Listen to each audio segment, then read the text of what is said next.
प्रियात्मन सप्रेम जयजीत आदि मुनीश्वर योगेश्वर परम पूज्य सत्य सम्राट सदगुरुदेव सिमनी जी का वचनामृत से एक बूंद। 60 चक्र हाथ पैर और बीच के तने में 6 चक्र होते हैं।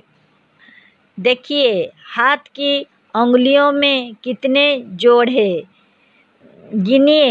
एक नख के पास है, दूसरा है उसके नीचे और तीसरा उंगलियों की जड़ में है। इस तरह से उंगलियों में 3 जोड़ है। चौथी जोड़ है मणिबंध। हथेली के नीचे उसकी जड़ में 5वां जोड़ है। कुहनी में हाथों के बीचों बीच में 6ठे जोड़ है। कंधे के पास हाथ की जोड़ में बस हाथ में यही 6 जोड़ है। इसे 6 चक्र या संस्कृत में 60 चक्र कहते हैं। इसी तरह 6 गांठे पैर में भी है और शरीर के बीच वाले भाग में भी 6 चक्र है।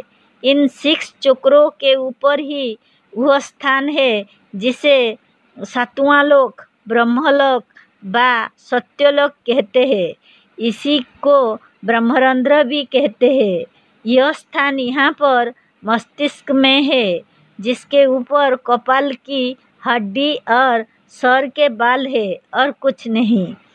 कुछ सांप्रदायिक योगी कहते हैं कि हमारे गुरु ने इस 6ठे चक्र के ऊपर भी 6 चक्रों का पता लगाया है।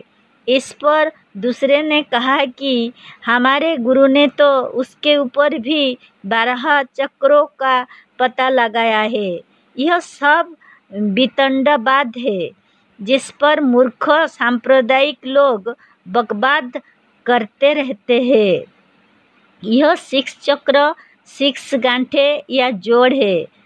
यही से हाथ पैर और उनके अवयव मुड़ते और झुकते हैं।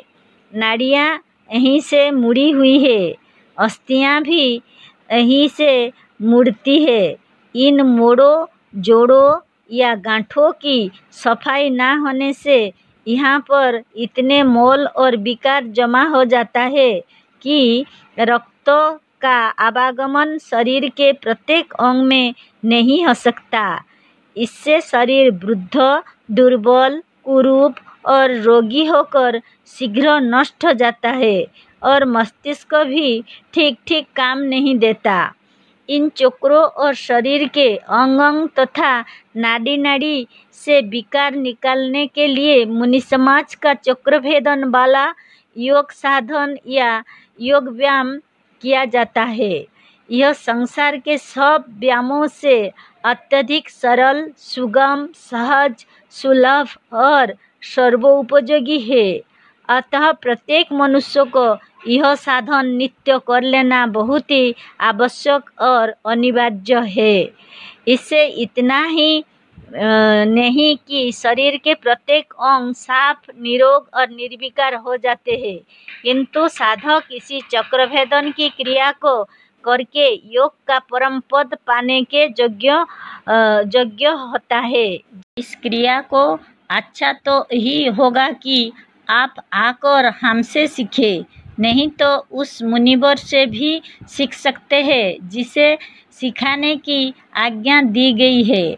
इसके सिवा यह भी स्मरण रखना चाहिए कि बिना सदस्य हुए इसे आप ना सीख सकते हैं और ना कोई मुनि सिखा सकता है। एक बात और है, सीखकर भी इस साधन को आप किसी दूसरे के सामने नहीं कर सकते, एकांत में करना होगा। श्वास प्रश्वास का आवागमन शरीर के भीतर सूक्ष्म रक्ताणुओं के साथ होता है। मुनि समाज का चक्रभेदन वाला साधन करने से शरीर के अंग अंग, जोड़ जोड़ और अवयव का प्राण और रक्त वेग के साथ चलने लगता है।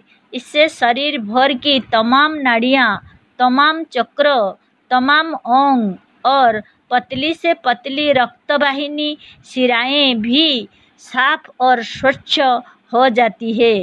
इससे आयु, आरोग्य, आत्मबल, मनोबल और बुद्धिबल सब बढ़ते हैं और मन प्रसन्न रहता है। इसी साधन को करके मनुष्य परम पद का भागी होता है। इस साधन से प्रत्येक अंग का हल्का व्यायाम भी हो जाता है, जो संसार के किसी दूसरे व्यायाम से नहीं होता। संसार के दूसरे जितने व्यायाम है उनसे शरीर के केवल 2-4 अंगों का व्यायाम होता है, बाकी का नहीं। मुनि समाज के इस योग व्यायाम को छोड़कर और जितने व्यायाम है उनसे शरीर का लचीलापन नष्ट होता है और शरीर के अंग प्रत्यंग अकड़ने और कड्डे होते जाते हैं, जिससे श्वास प्रश्वास का आवागमन शरीर के भीतर सरलता और स्वाभाविकता साथ पर्याप्त रूप या पूर्ण रूप से नहीं होता है। जय जीव।